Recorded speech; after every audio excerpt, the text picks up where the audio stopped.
So this is a bear of an agenda.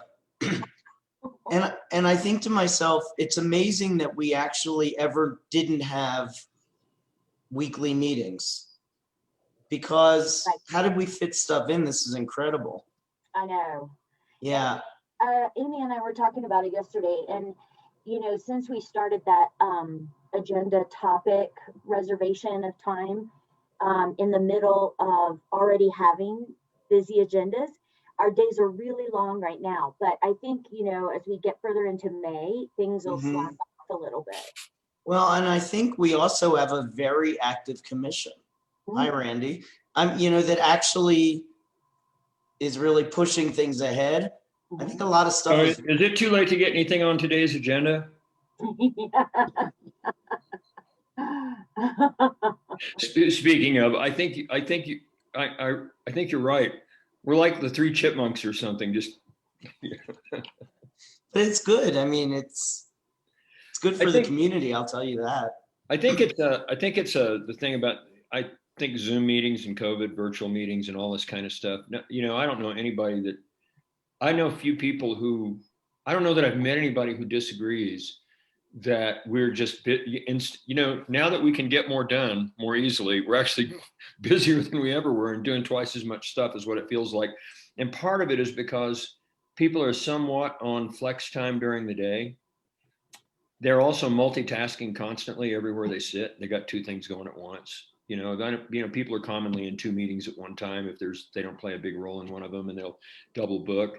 And because they're on flex time during the week, they're kind of on flex time on the weekends too. It's like everybody's working and playing a 7-day week now is what it feels like. And so we're just doing so much more. So we're taking on more topics, and it's different. It's been really different. And I don't know that it will change a lot going forward. That part of it won't. No, I like it. I think it's very efficient in many ways. And I do think you're right. I think you've brought this up before. You get this eye contact with people. It's just different than actually being in a large room. You're actually looking at people's faces. Right. And you can't really multitask in that environment as well. You can do a little bit, right. The commissioners still have their laptops, and even when we were meeting in the room, we'd be kind of monitoring emails and texts coming in to see if they were business related and urgent, and then we go, on the next break, I really got to take care of this. But other than that, you can't have so many different things going on your desk or anything like that. And you had to wear pants. That was the other thing. It was.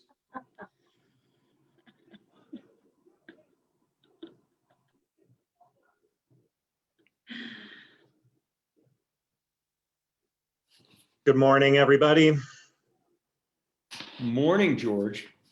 Hey, George. All right, so we got a full agenda today. Thank you all for filling up our cup. This is, of course, our April 13th regular meeting of the Board of County Commissioners. It is 8:31. First thing on the agenda is administrative approval of marijuana licenses. I have looked them over. I don't have any questions or concerns. I'm happy to approve them. And I ask this question every time. Maybe eventually I'll stop. Do we need to take public comment for this? Okay. Nope, just administrative. Thank you. You're very welcome. Next is our work session to discuss board and commission appointments. Who can best on staff introduce this topic? Beth, you want to go for it? Sure. Right now you have two applications before you for the Planning Commission, and one you just interviewed last week. Dave Andrews, and then the other guy you interviewed maybe a month ago, Michael Tansey. Michael is from Saddleback and Dave is from York Gulch. So we do have the vacancies on the Planning Commission, And we were just looking for some direction from you all to see if you wanted to appoint anyone and fill those vacancies. They're the only two I've received. I've been advertising for at least 6 months. So these are the only two applications I've received. Okay, and I seem to recall us discussing Mr. Tansey in sometime in the last handful of weeks. And I think at that time we had noted that we were heavy on the east end and wanted to maintain some vacancies to, have some geographic equity. Does anybody else recall something different? No, that's definitely what we were doing. And I think the question is only going to be after a certain period of time, do we say, well, we're going to fill it for now and we'll still seek that equity the next time there's a vacancy, or so that we can have a full commission, or do we appoint one seat and still wait it out and see if we can recruit somebody else? I know I've made a couple of calls and had some interest from one person that I haven't spoken to since he got back from vacation, who expressed some interest, but we haven't received an application and I didn't call him back, who lives in Mill Creek. You do have 3 vacancies on the planning commission. So You have how many? 3. We are kind of at barely a quorum. So I just want to give you the background. Okay. Beth, do you have the table in front of you? Maybe you can pop it up. Yep. And thank you, Randy. You kind of helped jog my memory that we had asked to just wait to see on Mr. Tansey. I think my opinion is that let's see here. So we have 3 vacancies. We have, of the 4 members, 2 are from Evergreen, 1 is Floyd Hill. So 3 of the 4 are east of the Twin Tunnels. And my take is that we continue to seek applicants west of the tunnels to have some balance here. We have the one from York Gulch, correct? We do, yeah. And so, Sean, Randy, do we have anything else to say about Mr. Tansey at this time, or should we move to our applicant from York Gulch that we interviewed last week? I would just note that I believe the geographic diversity conversation was not around Mr. Tansey, it was around Mr. Parsons. But other than that, Parsons is very close to my neighborhood, which is actually pretty far away from the Twin Tunnels and Saddleback. So I don't know. I think of Saddleback as different than Evergreen. So I would be willing to go either way on this one. I would say that if you look at it geographically, Saddleback's just as close to the county line as it's just farther north, I think it's still I certainly agree with you, Sean. It's different, and the take there is a little different. 2 minutes from Idaho Springs, right? Or 5 Yeah, minutes. I'm just saying that it's about 100 feet from Jefferson County. That's all. I'm not 100 feet's an exaggeration, but that's when if you look at a map, it creates a more stark depiction of it. Yeah, like I said, I just wanted to note that I'm Yep. to go either way on it. I agree that there's a difference. Yeah, my tendency is to continue to wait on that one. I note that we have one person from Floyd Hill as well. And, I think it's important for us to keep some seats open for some people on this side of the county. So here's what I would suggest. Why don't we give ourselves a deadline rather than just punting this into the indefinite future? I like that idea. Maybe a couple of months or something like that. Something I do appreciate about Mr. Tansey is I've noticed he's been joining a lot of these meetings and investing in learning about our county, and that's not true of all the candidates we get. Yeah. Okay, so it's April 13th. Randy, you suggested a couple months. I was just threw that out. It could be more or less. I don't.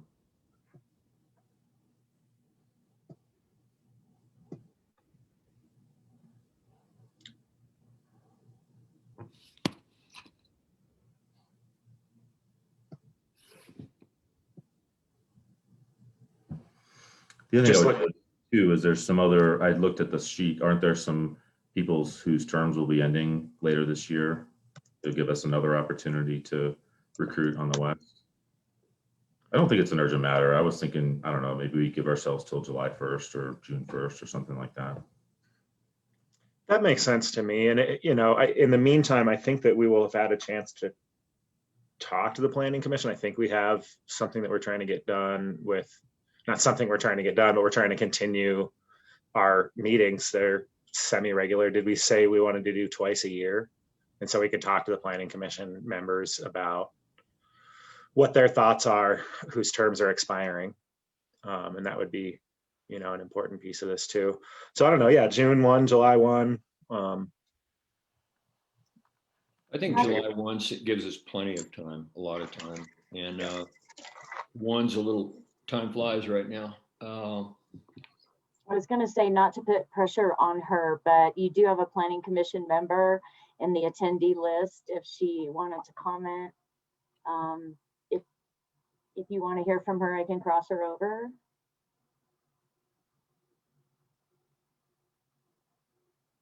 Let's see if she's there. I don't know if she's actually sitting. Julie, are you at your desk? Or are you multitasking? No, I'm here. Did you have any comments about the vacancies on the planning commission or anything you want to say about that? I certainly feel as though I feel like we've got a pretty diverse group from no matter where geographically. And I realize we're trying to represent the county as a whole, but I also feel as though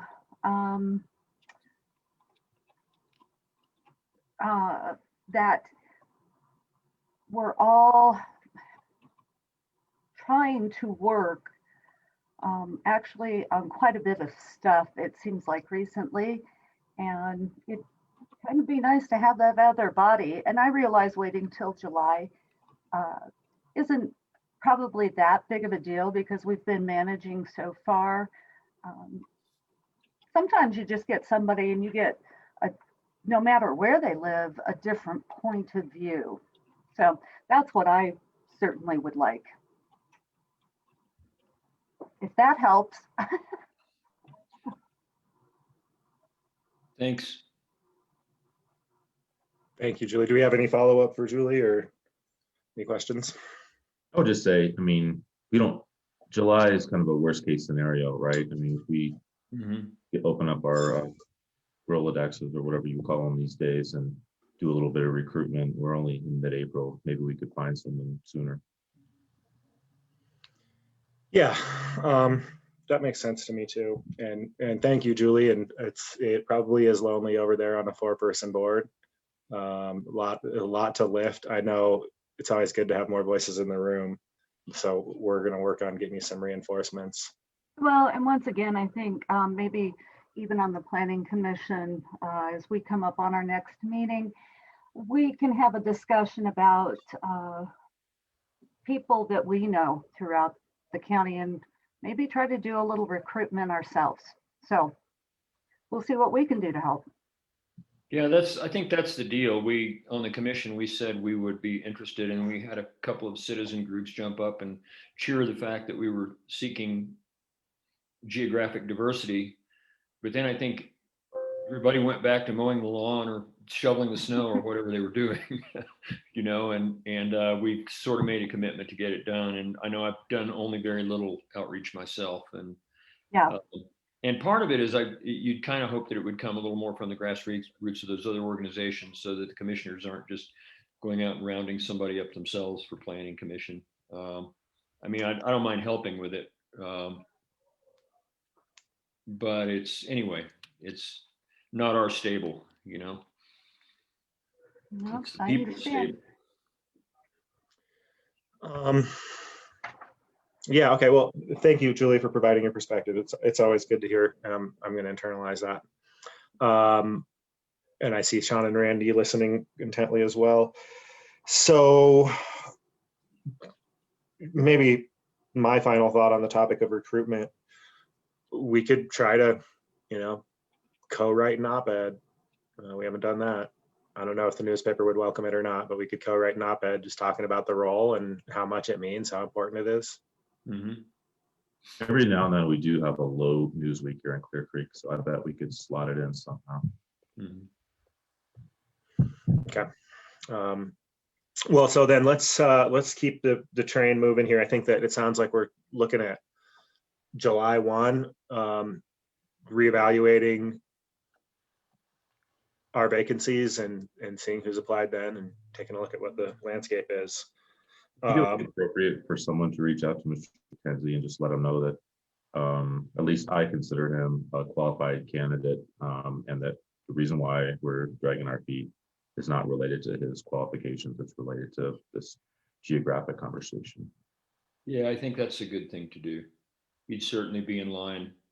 In my mind, he would be, if one of those other expirations comes up, he'd be a good candidate. Yeah, and he needs to know that. I appreciate that, and support it. So, okay, go ahead. I was just asking Beth if she might be willing to take that on of communicating with Mr. Kenzie. Okay, thanks. Really. Great. So next is talking about, we just interviewed him last week, Dave Andrews. Do you all recall sufficiently the interview? Do you have impressions you'd like to share?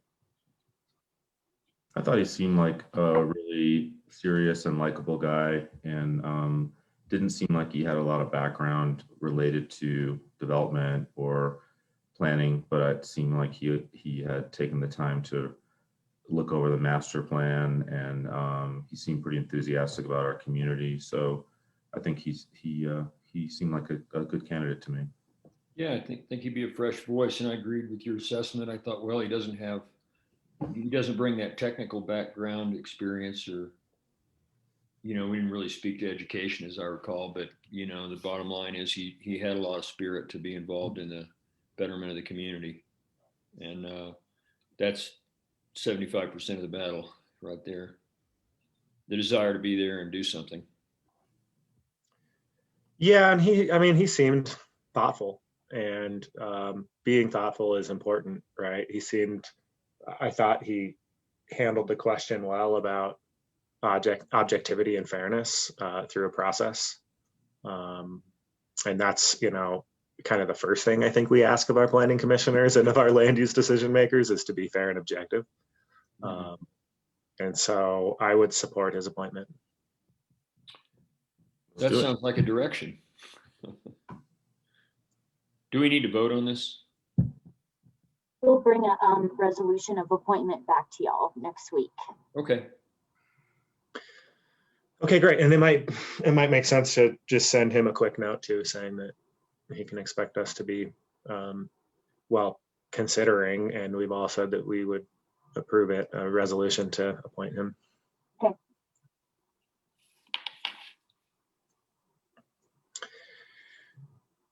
Okay, so we're a little bit ahead, and I suggest we take advantage of that. Are you all prepared to jump into county commissioner updates?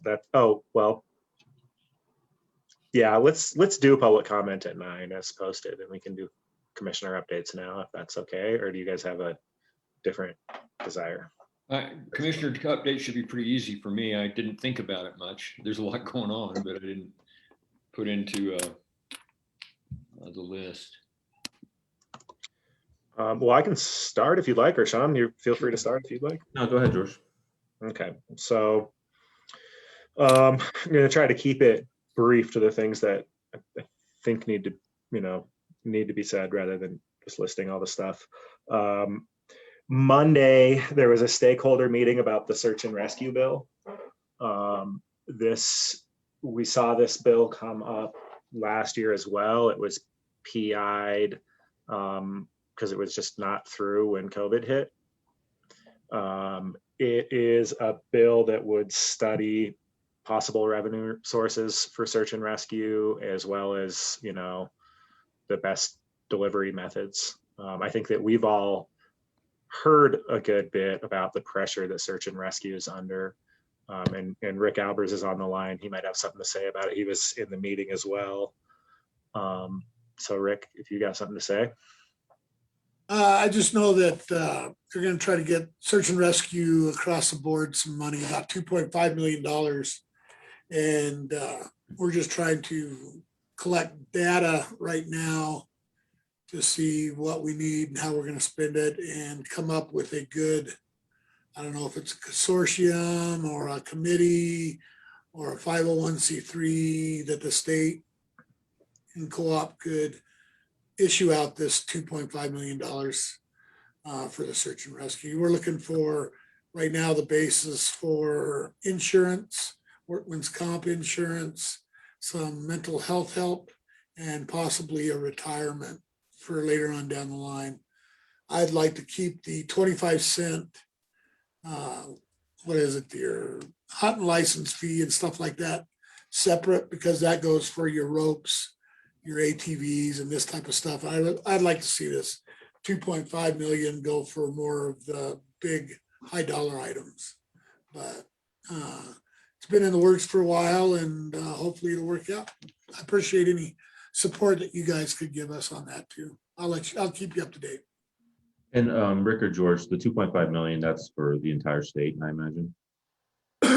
Yes, that's what they're imposing is right now you have to have a fishing license or hunting license to go on state park lands.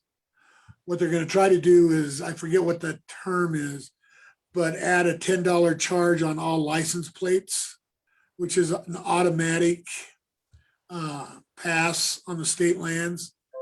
And you can opt out. You got to opt out of this $10 fee.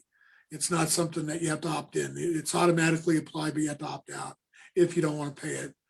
But that's where the money is coming from, is that $10 increase in license plates. And I imagine Alpine Rescue, their leadership must be in support of this. Yeah, all search and rescue is in support of it.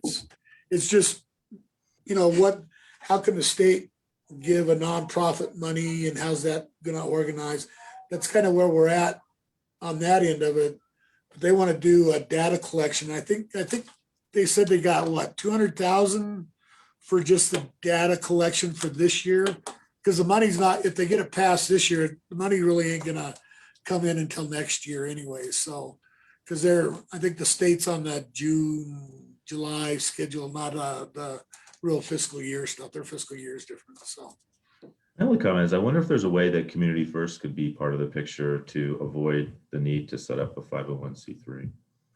yeah, we're trying to figure that out. There's a couple other avenues that they're looking at that are other groups that have already been set up that we might mimic and go for that. That's kind of above my pay grade on that type of stuff, dealing with the state and stuff like that. I just have a vested interest in on the search and rescue side. Yeah, and it's, of course, once we see a bill drop, we'll have more, we'll see what the result of all this is. And,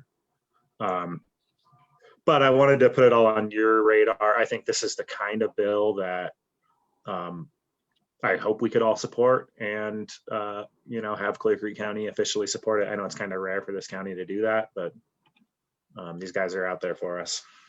Yeah, I would support that. And I want to just mention one other thing, Rick. The SEMTAC board, so the Public Policy Committee, the SEMTAC board approved funding for a peer support group for first responders statewide, and that's available to your team. So if you're open to it, I'd love to introduce you to the folks at CPHE that can connect you with those resources so that your whole team would be aware of it.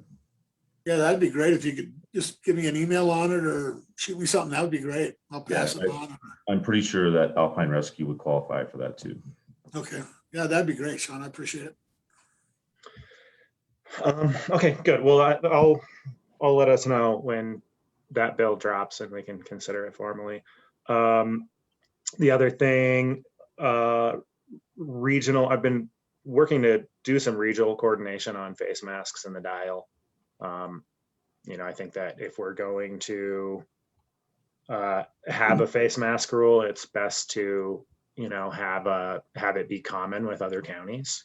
I think that, in general, my understanding is that the counties to the east and west of us and the tourism resort counties intend to have some kind of face mask and maintain the dial in some way. And so I'm just trying to build some conversation, some regional conversations, so we can be on the same page. And really, it's in defense of our first responder, of our frontline workers, right? So that they don't have to be always fighting with people. People just kind of know what to expect.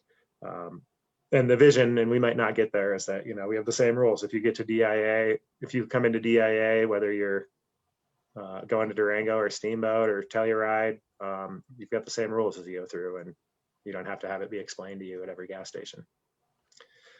And that's just an FYI. Another FYI, the Build Back Stronger listening session, I've participated a little bit, not as much as I like. We made some comment, and I put my name on a letter that the school district was on as well, talking about the need for childcare and early childhood education. I think that's right among the top of our recovery needs, right? If you're 3 years old, not only is that the most important developmental period of your life, but you just spent a third of your life being isolated from that socialization that you really need to develop. So I did that, and then talked a little bit about housing, talked a little bit about the need, the problems in our labor market.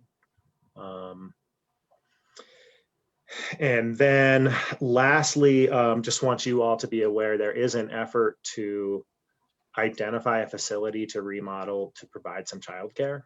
I think that the school district has some staff on it, and it's kind of grassroots. They have a lot of community members just trying to figure this thing out.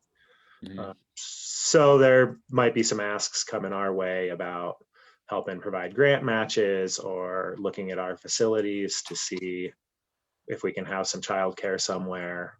I don't have anything specific for you right now on that. I heard about that too. And one thing I think might be useful, if Peter was up to it, is to see if there's an angle to deploy any of our upcoming COVID relief money, just like that, like some kind of one-time use. I mean, I talked to, I think, Kelly and Chris about it a week ago, and the challenge is to create something that's financially sustainable. Right. Right. The capital cost could, I mean, the startup portion is a reasonable place for funds to land, and sometimes a year's worth of operating cost on something like that. But finding that sustainable operating cost is the real ticket. I heard someone created a healthcare clinic and kind of squeezed the capital costs out of it and created a model we might think about.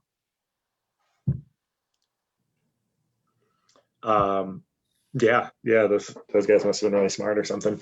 So, and I agree. I appreciate you bringing up the ARPA money. That's $1.8 million. We can spend it over 4 years. I also think it's worth talking about that. And this is very much like in the county's lane, right? A lot of counties invest in childcare.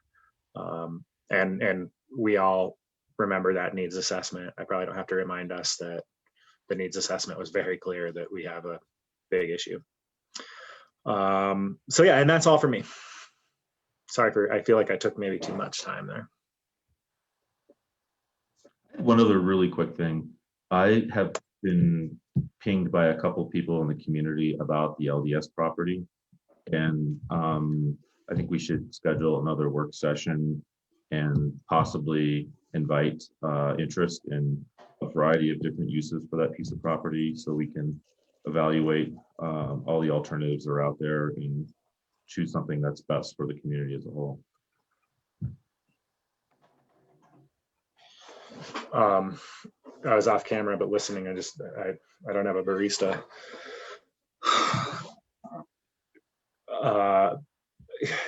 Sean, I struggle a little bit with that because it's been a couple months since our proposal, and kind of want to move forward. Knowing our board agenda is pretty full. I mean, who do you have in mind? Is this for members of the community? Because we were talking about doing a town hall. We have one pretty specific alternative in front of us. I'm just saying, I think we should invite interest just so that we have a full spectrum of different models that we can consider. Because I mean, I really like, I don't want to dig into a big debate here, but I like Habitat a lot. I think there's a lot of financial elements of the proposal that give me pause from like I said, viewing us from all of our stakeholders in the county, including the taxpayers. So, I mean, when is having more options a bad thing? Well, when we keep looking, because we don't want to do the ones in front of us. That's, you know, if it just keeps going, then that's fine. But I thought the next move was going to be that that town hall meeting that we were actively setting up. Is that not correct? That's fine. I mean, I guess my real reason I bring this up is time has passed. We've talked about it, and like some things around here, it kind of like is falling off into a dusty corner and nothing's happening that I can see. Is somebody, maybe Amy, you can cover this one and let us know how staff was perceiving this process? Yeah, you could let us know which dusty corner it fell into. Well, we are on the next week. We're on the agenda to bring back some of the information that you guys had requested last time. Just more detail about how the project would proceed, what it would look like. We did get the broker opinions that, you know, we had done some due diligence that you had requested from the broker. We had Brian Robertson. So we would be able to, we are planning on coming back next week to recap that, review the project, bring back some of the information we've put together on the road, fiscal impact, some of the information on just issues related to building in a rural environment with regard to things like fire suppression and water supply, and just to provide a little bit more landscape about the project, how we would proceed with a town hall, things like that, we are planning on coming back next week. So Okay. I didn't see this on the agenda. That's all I wanted to hear. Thanks. Okay, and Sean, if you have, like, if there are folks who have reached out to you because they have ideas that we haven't thought about, you know, maybe they could put them in writing and we could, you know, rather than try to, because I know we've had two, if you don't count the blue spruce concept, two sort of different levels of how we could hit a mark on housing needs. Does that sound reasonable? Well, in my opinion, we have one model in front of us, which is incomplete, and that's the senior housing. I think there are a lot of other things that could benefit the county that we haven't fully explored. And we had a kind of a conceptual conversation with the developer, but there was no actual proposal, and we didn't ask for one. So I'm suggesting that we consider asking for proposals so we can actually see real numbers before we form our opinions about what would be best for everyone in the county.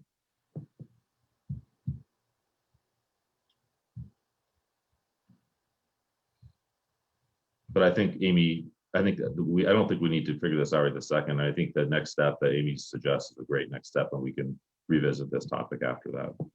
You know, we had a discussion about LIHTC, I know at one point. Yes, in a meeting yesterday. And my opinion is that it's pretty clear that that it takes a public-private partnership at the least, with requirements of what's there in order to create truly affordable housing in an environment like ours. And that trying to rely on the private sector in our housing market with our proximity to Denver is unlikely to benefit the families if left to the private sector alone on a private sector supply and demand model, where they'll come up with a size of unit, a density of units that will then cause it to fall into a certain price range that will benefit those folks. that we're trying to make work in the community.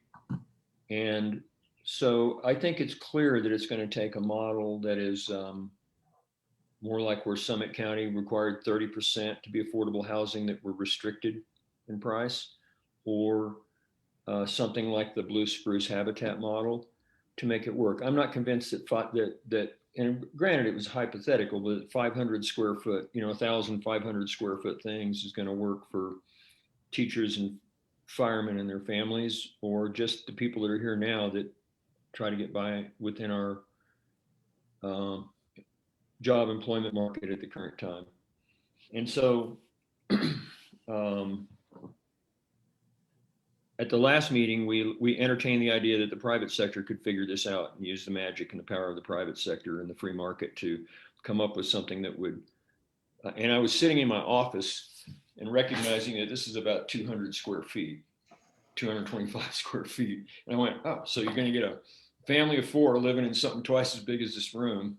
And in order to try to make that model work. And granted, that was a hypothetical that was thrown out, but but it did beg the question about what kind of a model somebody's going to come up with. It's a private sector model that's going to solve the problem. Because one would think if it was that easy and inviting to the private sector, we'd see stuff working already here all over the place, and we don't see anything working. Yeah, the only thing I would say about that is I don't think anybody, or at least I wasn't suggesting that we focus on private sector solutions. I was focusing on, we look at everything that's out there, including, and I really do like the idea of making sure that we have turned over all the rocks when it comes to the potential for workforce housing at that site before we decide not to help our businesses out and help people be able to live in and work in our community. Okay, and I'm going to encourage us to take up the balance of this conversation next week when it's on the agenda. Perfect. Sean, did you have anything else? Randy, did you have something? Well, real quickly, back to the childcare thing, I received, just like you and Sean, I received some inquiries about that as well. And I think it's a really good thing to do. I think it's kind of like the housing thing. It's to find a way to do it. I think it's probably, I like the idea that we'll find a unique way to fund it, to get it started, that is sort of like our health care model, but we don't have a big healthcare industry with insurance and a lot of people that provides, that helps take care of getting stuff to people now very effectively in childcare. And so some of the units, that would be a helpful thing to study anyway.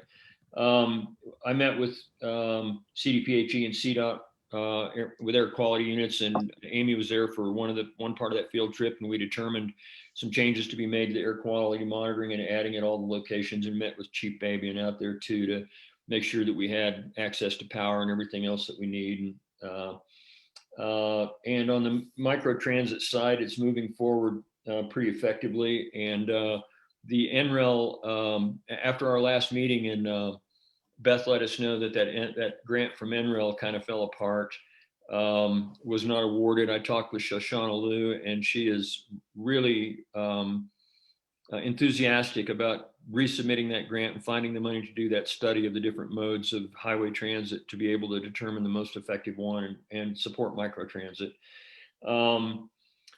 On the rec side, also dollars, we were turned down on that rec planning grant that Amy turned into CPW, but the NOCO executive committee, or actually a small portion of us, a couple of us are meeting with Dan Prenslow to discuss what involvement NOCO will have with the partnership program and determine whether that funding model would provide those dollars through NOCO to us as a county to do our own county planning, or whether we would run separately. And there are some negotiations to be had between NOCO and CPW to ensure that we don't have a top-down model where the state tells either Clear Creek County or NOCO what's going to be happening in their rec planning. And we're trying to firm that up because the wording of the documents that they sent us did look a little top-down. And so our entire group had some comments about some of it that we'll be meeting with Prenslow about to kind of iron out their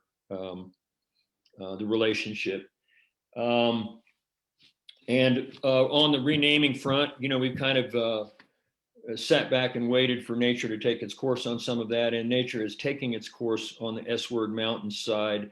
And probably within the next month or two, we'll need to have a meeting about Mount, and I'll butcher the pronunciation, but because it's Cheyenne, but Mount Mistahe'e. And what that is Owl Woman in Cheyenne, and it would be a renaming of S-word Mountain for that purpose. And the reason it's getting there is that the BGN, Jenny Runyon with the Bureau of Geographic Names, has said that it's reaching the point, it's pretty close to the point where they're waiting on Clear Creek County, which is how we intended it, that it would be, we'd be letting the tribes and everyone else weigh in first on that particular mountain. And it's the only proposal. It has no objections significantly right now. And it does come from the Northern Cheyenne, and the Forest Service appears to support it, and they're kind of watching for us too. So we'll probably move that back into our domain. And I just want to talk with the Forest Service and with a couple of people first and make sure they're really at that point, and that the state commission's getting close to considering it. The state commission, I heard, considered it to be one of their kind of no-brainers. So they would take it up early because it didn't carry a lot of controversy with it because of the pejorative nature of the existing name. So that would be popping up. And on the OHV front, at I think 1 o'clock or 2 o'clock today,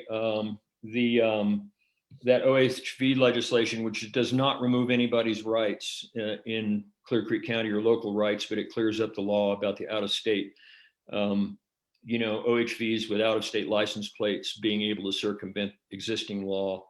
And that passed the House with flying colors about 2 weeks ago, and is on to a Senate subcommittee today, expected to fly through the Senate as well. And I was going to testify, but we've got a long agenda today, and it doesn't seem to have any resistance. It didn't have any in the House. So it's a good law. And Eric Bergman at CCI and Peter on our staff, and before him, Bob, have kind of worked this. It kind of popped out of our minds here and out of our attorney's office, the wording, and working with Bergman at CCI, and flying right through. So it should pass probably within the week or next week.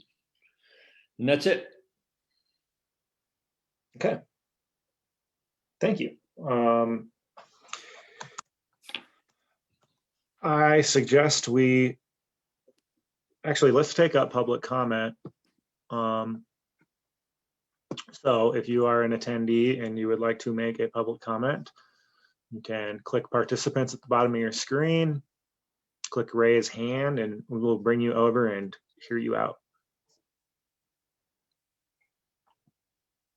I see we have about 10 people watching on Facebook. There's a bit of a delay, but comments there, I at least try to keep my eye on. Facebook makes it hard, but.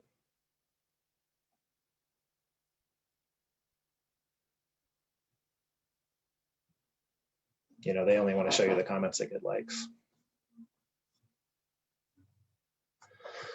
Okay, seeing no public comment, let's move to county manager updates. And Keith, we earned you an extra 5 minutes in the limelight here.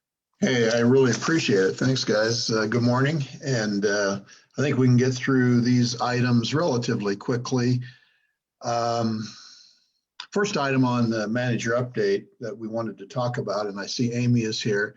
Thank you, Amy, is the Floyd Hill project. And there was some conversation occurring, I think it was last week, regarding the approach that CDOT has been thinking about anyway, as far as construction management, project management, that type of thing. And I think we also heard some chatter last week when CDOT was with us giving the quarterly update. But I just wanted to bring up to your attention, there was a request to, again, clarify the delivery method that CDOT has chosen for the Floyd Hill project. And what I mean by that would be, again, the type of project management protocol that would be used. The CMGC, construction manager / general contractor method, was endorsed by the Floyd Hill PLT a while ago because it provides the best way for our continued management and continued engagement, I should say, through the final design and construction phases of the project. So it gives us more ability to participate and be involved with the overall project. The other choice is the design build type of approach. That seems to be more desirable to many of the construction firms because it gives them the most independence in decision making for a final decision and on-site changes. So there's a little bit of a kind of a push and pull kind of thing going on. And again, the PLT supports the CMGC approach rather than the design build. And the question, I guess, is should the county write a letter in support of the CMGC approach and provide our opinion or position on the topic? Amy, did you have any? I think you had talked to Neil Ogden as well. Yeah, I did speak to Neil this morning, actually, just because I think when Mike Kellerman was speaking about the project, he may have, he referred to the design build as being a delivery method that was being discussed with some portions of the package 0, which is a new phase of the Floyd Hill project.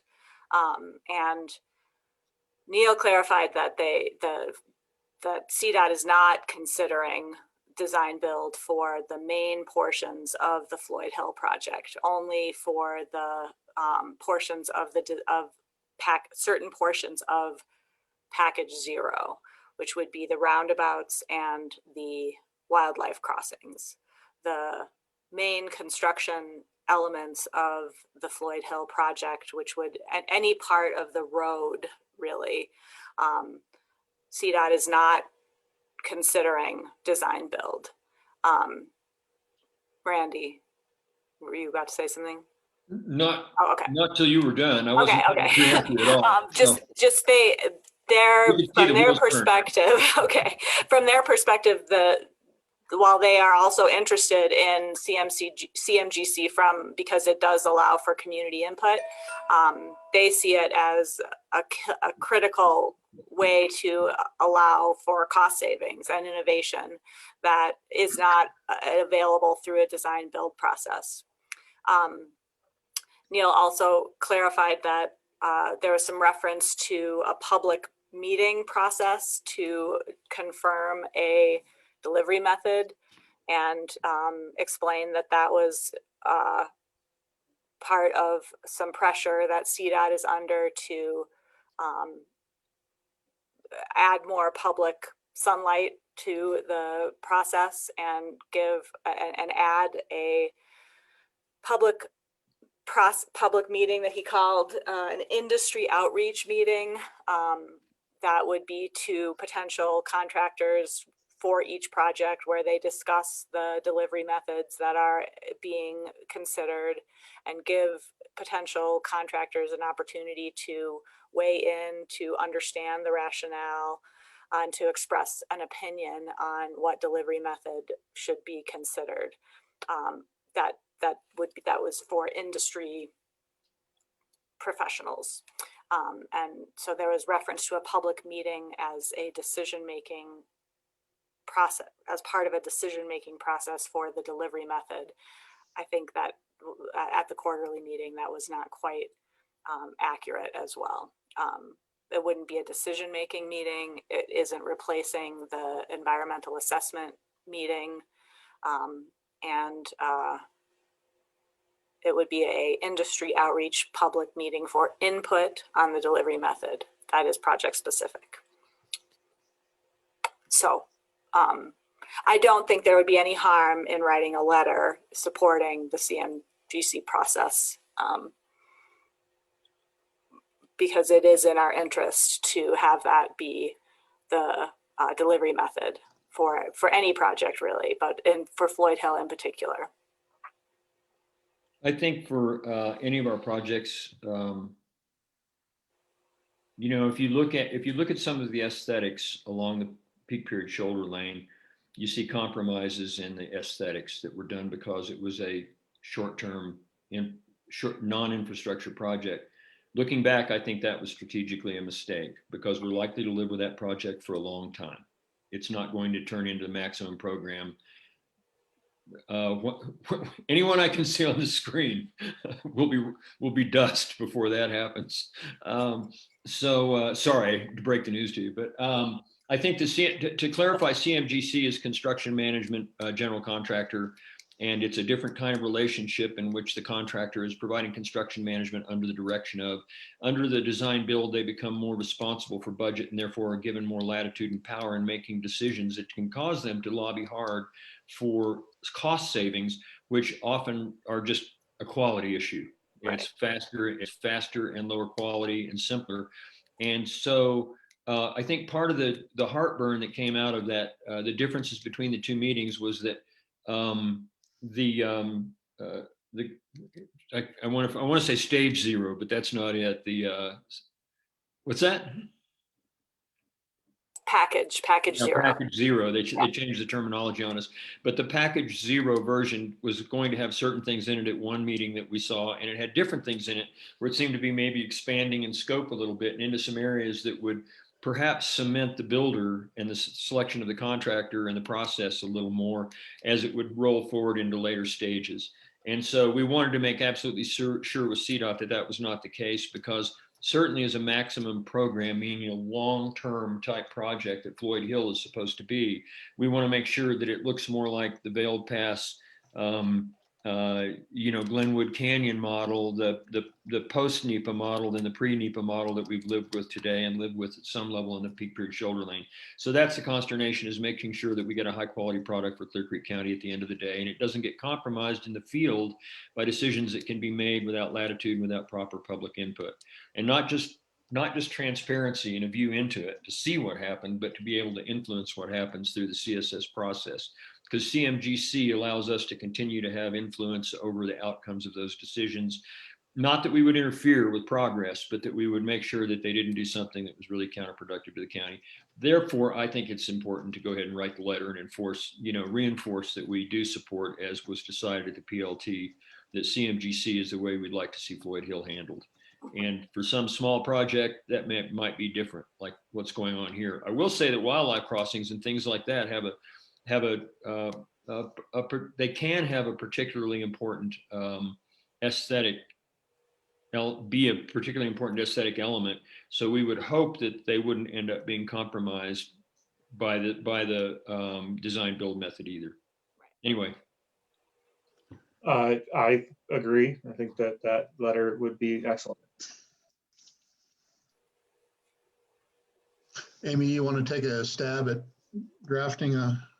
I was just going to offer to do that. Yep, I would be glad to do that. Yep. Perfect. Next topic, Gross Reservoir. And Beth, could you move Lisa over, please, as a panelist? We were made aware of, I guess, a proposal, a situation that's going to be allegedly occurring up at Gross Reservoir, which is actually in Boulder County, western Boulder County. And it's a tree removal or a vegetation removal project scheduled for 2025. Hi, Lisa. And it's going to remove vegetation greater than 2 inches in diameter from the proposed expansion area of Gross Reservoir.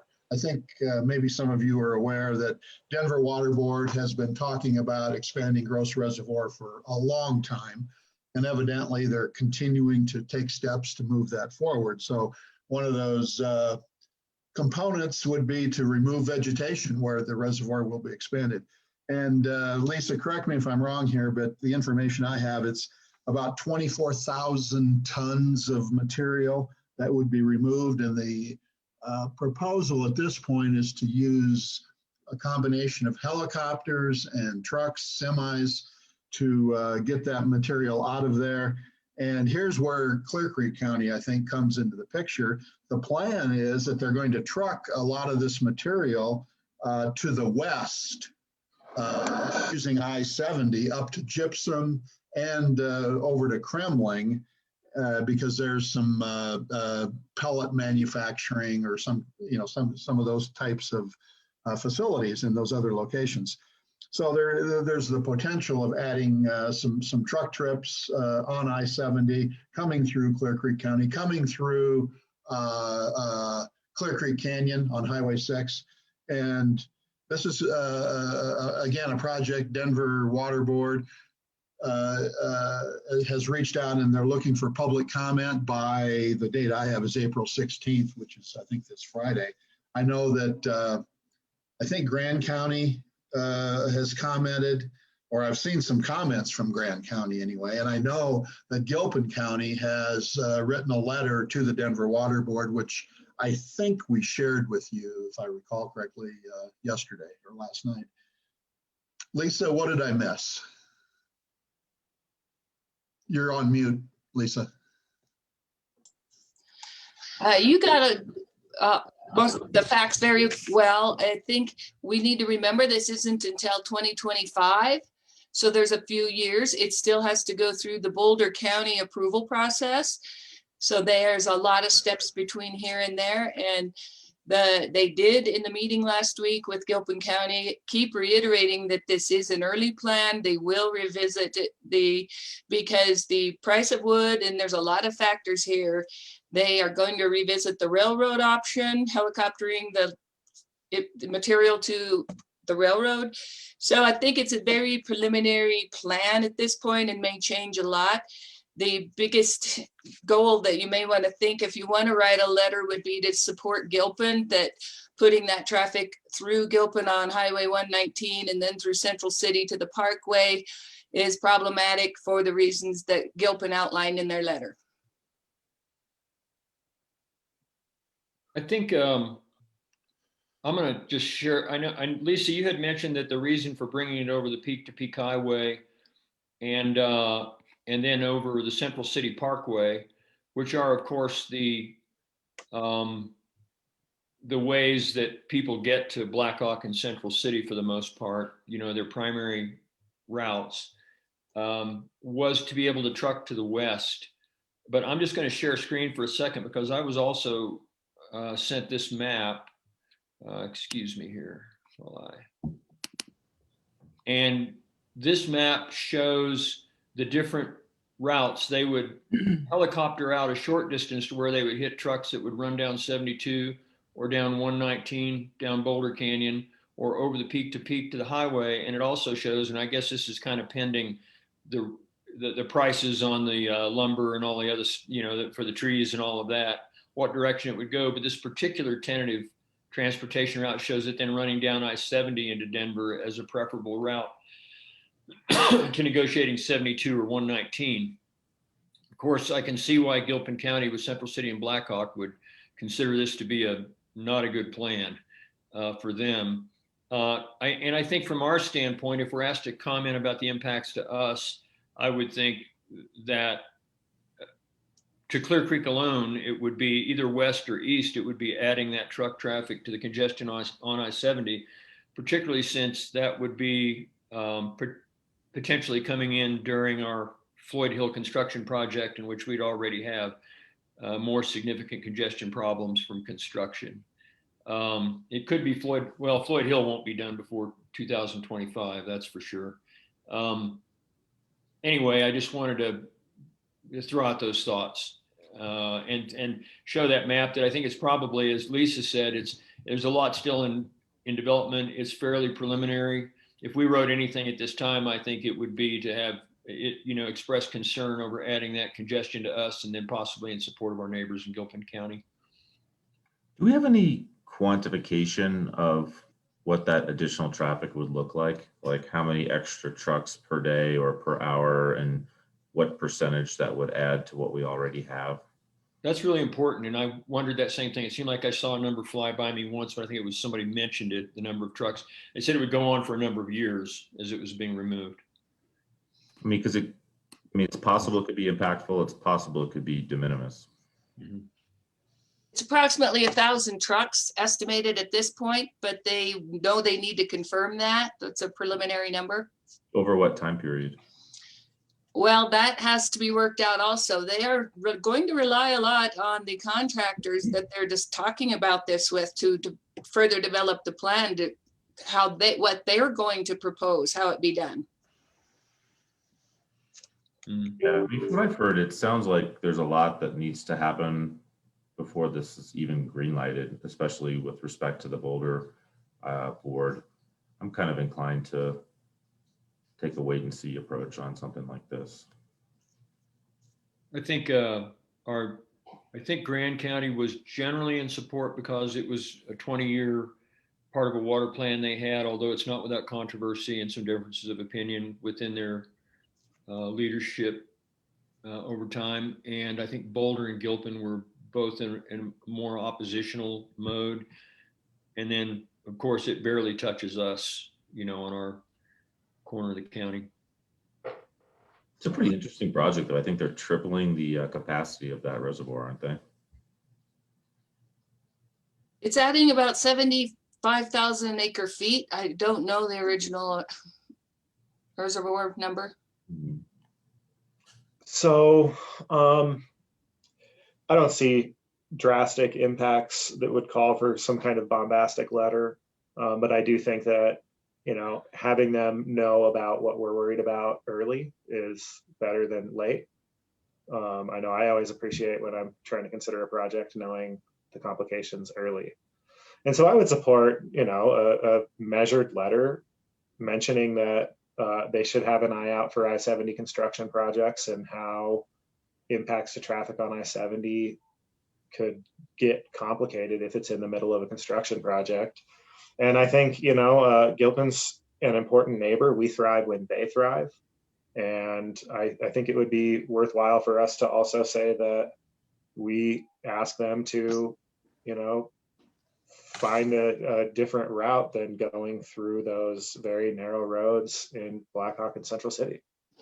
I think that's reasonable, and I think it can be measured in its tone, and the timing is right.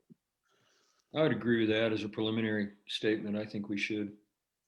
Both of those. I think those are one is the impact to us, and the other is a potential impact to us and a potentially significant impact to our neighbor. Yeah, I guess I'd go back to what I said before. I mean, is this 1 truck a day? Is this 1,000 trucks a day? I mean, I think that the impact affects my desire to want to go on the record for something like this. I think we could write a letter that expresses that the planning should take into account those concerns and ensure that it, and that implies that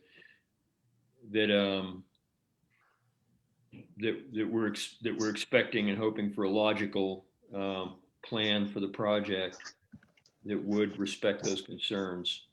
And as long as they respect those concerns, and if it turns out it's a total of 1,000 trucks, and that's all it is over 3 years, then you're talking about a truck a day, and it's not a big deal.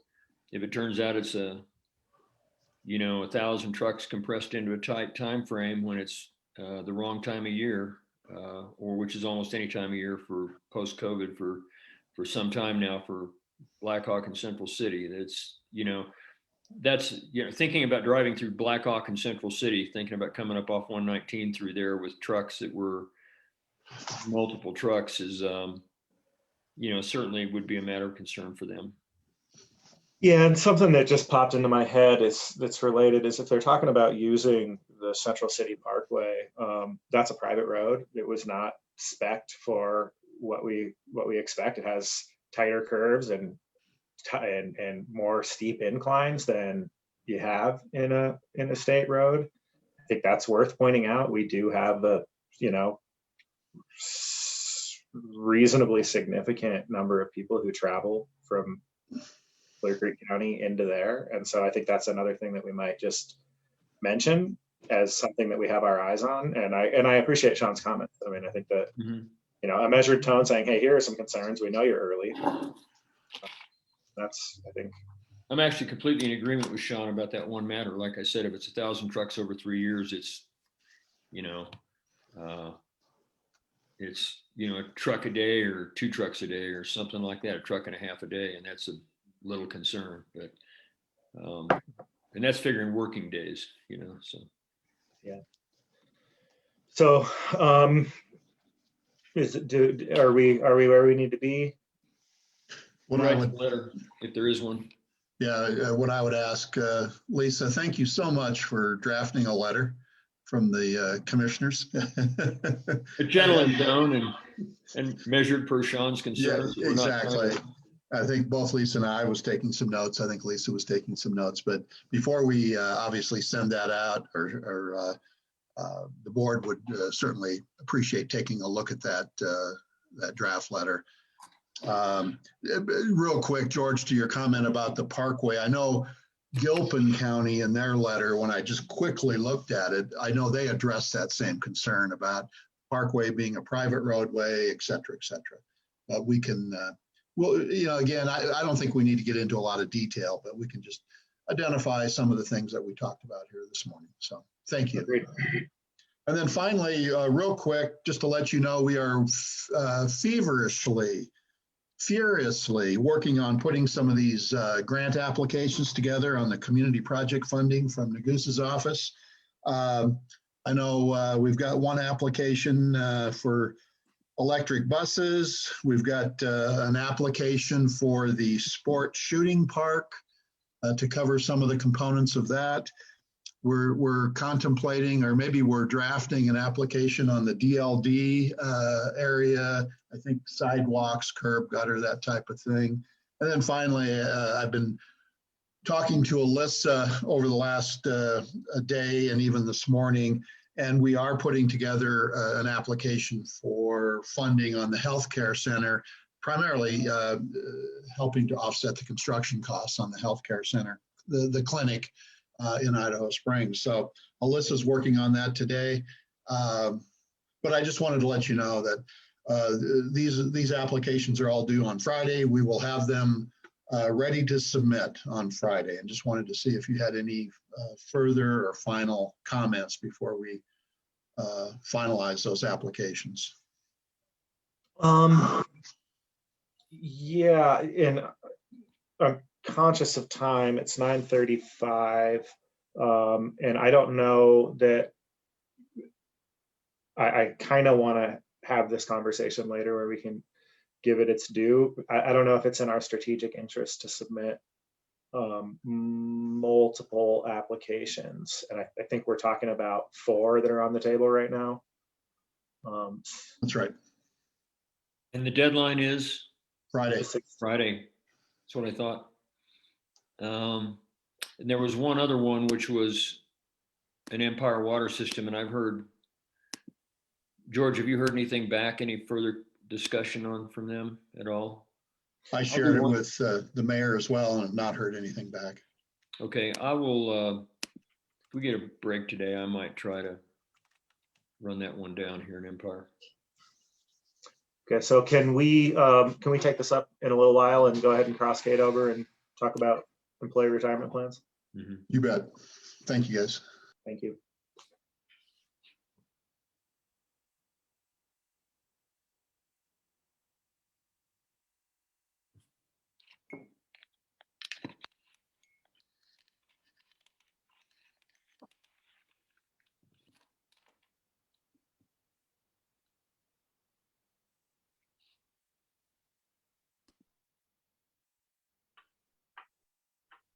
Good morning, Kate. Can we also pass over Mike Whalen? Beth, thank you. And then once he gets over here, I know this is a work session to discuss employee retirement plans, and Kate, maybe you can frame it up for us. Yes.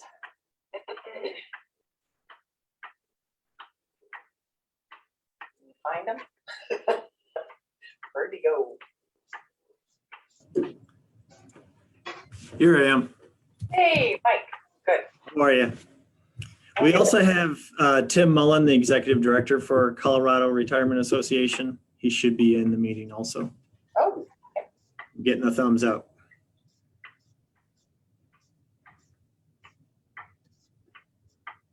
Cool. Thank you. Commissioners, we're here this morning because I know we had last discussed with you our retirement plans and how we're currently situated and so forth. And I wanted to get back with you because you had said something in regards to maybe we should have CRA here to discuss our plans, because obviously from all of our previous discussions, it looked like maybe we needed to be doing more for our employees versus what we're currently doing. So that's why we're here. I wanted to have Mike here and Tim so that whatever questions you might have, you can ask of them. Of course, they're the experts. I am not. And they also would be able to help you recognize all the different options that we basically have to make changes to our retirement plan and how that would be. Also, after our discussions, I was just hoping that the board would be able then to give me direction on what to do with our agreements for our retirement plan, and then come back to you with that for approval at a later point in time if we decide to make any changes. So with that, I'd like to pass it over to Mike Whalen so that he can kind of give you some thoughts of what we've been discussing, he and I. Thank you, Kate. Thank you, commissioners. We have had some preliminary conversations and looking at plan options for enhancements. Kind of a quick overview to give you some perspective. CRA is a multi-employer plan administrator. We do the 401A plan and a 457B deferred compensation plan. That multi-employer plan provides a general framework for both plans.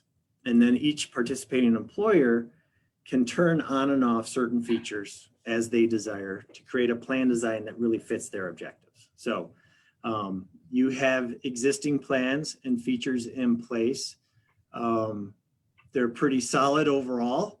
We did some changes. I believe it was November of last year is when they came into effect. So based on our conversations, Kate and I, there's a couple of directions you can go. Some of it obviously comes down to a budget impact. So that usually determines the ultimate direction on, what's the impact for the county on these benefits. But if we look at your current plans in the 401A, it's pre-tax contributions. The employees are doing a fixed 4% pre-tax. Okay, so that money's coming out before federal and state income tax is calculated. On the county side, it's a 4% pre-tax contribution for years 0 through 14 for every eligible employee. At year 15 and beyond, that contribution rate by the county goes up to 6%. Okay. The other feature that comes into play is a 4-year vesting schedule. The current schedule is 0% the first year, and then 33% accrual for the next 3 years. So by the end of the 4th year, they're 100% vested. That means the employee owns all of the county money that you've put into their accounts. One little asterisk to that is the 4-year vesting schedule is also dependent upon age 55. Any employee will become fully vested on their birthday. So that's the basics for the 401A plan. In your 457 plan, it's employee contributions only, limited to IRS determined contribution limits. Those are $19,500 for all employees. Anyone over age 50 can do up to $26,000 in the 457 on top of their 401 participation. The employees can do pre-tax and after-tax Roth contributions into the 457 plan. So that's a real quick overview of the existing plans. And depending on the direction that you ultimately decide to go. Enhancements are not limited, but some preliminary features are already pretty good. You start employees immediately as of date of hire, and the eligibility threshold is 12 months per year, 20 hours per week. Anyone meeting that threshold is an eligible participant or eligible employee, and participation in the 401 is mandatory for the public sector. So ways to enhance it can vary. First idea would be diversifying out the employer contribution schedule. Right now you have two steps, the 4% and 6% contribution. That 6% doesn't kick in till year 15. So you could add a mid-step, a 5% step somewhere between 0 and year 15. Usually that falls somewhere in the 5 to 10 year range. You have a lot of control as to how you build that escalating contribution schedule. Okay. My recommendation is always look at the employee data and your trends in the county. Is there some time frame where you see people leaving? Maybe there is, maybe it's pretty smooth. They're leaving on a regular basis. There's no kind of cliff event. So that's a way to entice benefits by the county. You could also implement an escalating contribution on the employee side. The downside there is it's mandatory participation, right? So the employees would have to contribute at whatever escalating scale you design. Some employees are going to like that. Some employees aren't going to like that, right? But you've got options there. The other option is a relatively new plan feature, and it's called a discretionary employer matching contribution. This was an amendment that came through July of last year, and it allows for additional employer contributions into the 401A plan based on employee participation into the 457 plan. So an example of a matching policy might be if an employee participates in the 457 at 2%, let's say, the county would offer up an additional 2% discretionary employer match into the 401 plan. It's a way to offer additional benefits, but it doesn't require the employees to do that additional contribution amount if they feel they can't afford it, right? Or for whatever reason. The benefit to this piece is the employer contributions in the 401 act just like the normal 401 contributions. The benefits are there's a vesting schedule applied. It's the 4-year vest. Contributions into the 401 by the employer bypass payroll. So it's very efficient, right? Goes straight from the general fund into the employer's account. With the vesting, if the employee leaves in the first 4 years, you're going to get a portion of that money back. So it's a way to enhance the benefits, but it also encourages the employee to have some interest and skin in the game, if you will, right? Mike, I'd like to add to that. I ran some numbers, and currently your participation in the 457 plan is about 34%. This is a feature. When this is added, it really bumps up that contribution percentage into the 457. You know, and you can set, as Mike said, you can set that matching number at 2%, 3%, whatever it may be. Employees can still contribute their own higher percentage, you know, toward a successful retirement, but you will limit it there. We have seen where employers do match, that participation rates go up from the 30% range up to the, you know, 80, 90% range. But again, the nice part about this is you can, if you have to budget for it, you kind of budget on a full participation. Anything less than full participation, is kind of a potentially a budget savings to you guys. But it has a great impact on an employee's successful retirement. And CRA is really designed to have both plans done together like you're doing. It takes these two plans to have a successful retirement, because it's, you definitely need a higher percent than employees that are just not choosing those optional deferred amounts in the 457.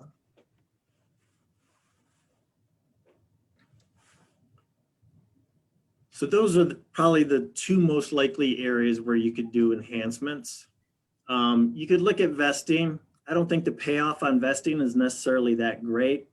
I don't see that employees stay due to vesting, or that they're kind of discouraged from leaving based on vesting. And it's also a diminishing return strategy anyways, right? By end of year 3, they're 66% vested. If I'm not happy, am I going to stick around for that additional 33%? Maybe, maybe not. Just in conversations with participants, vesting never really seems to be a top concern to them. So you could modify it. I don't think the returns would be significant.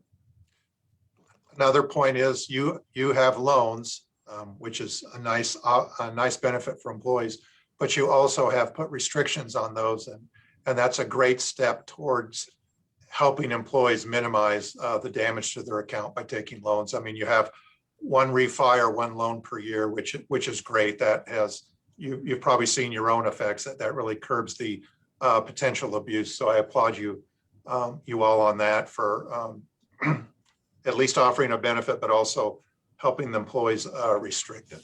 So that helps too.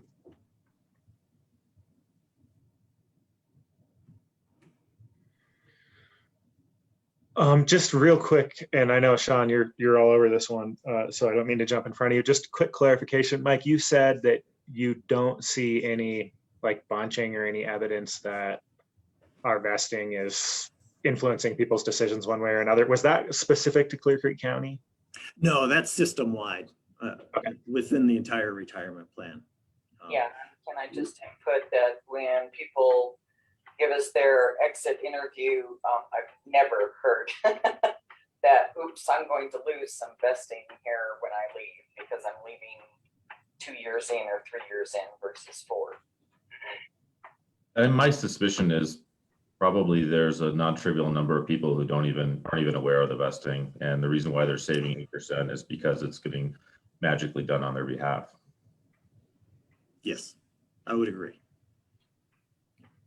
Well, thanks for coming here. My name's Sean. I'm a commissioner. I'm also a CFP and an accredited investment fiduciary, so probably know a little bit more about this than your average commissioner.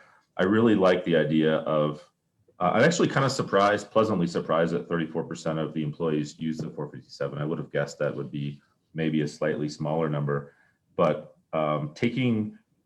just going with your model of the 2% plus 2%, that raises participants' savings from 8% to 12% from a zone which is probably inadequate for most people, particularly if they didn't start saving when they got out of college or high school. To 12%, which they might want to save more, but I think that's, it's 50% higher. That I would say that's a really, really big deal.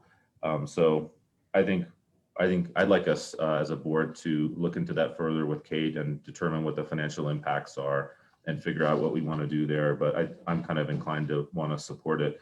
One other thing, I know Innovest pretty well. JCMH is a board that I'm on. They serve, and Innovest is a great shop. They have a wonderful reputation here in town. The one thing that I'm a little surprised about your offering is that you only have one sustainable fund.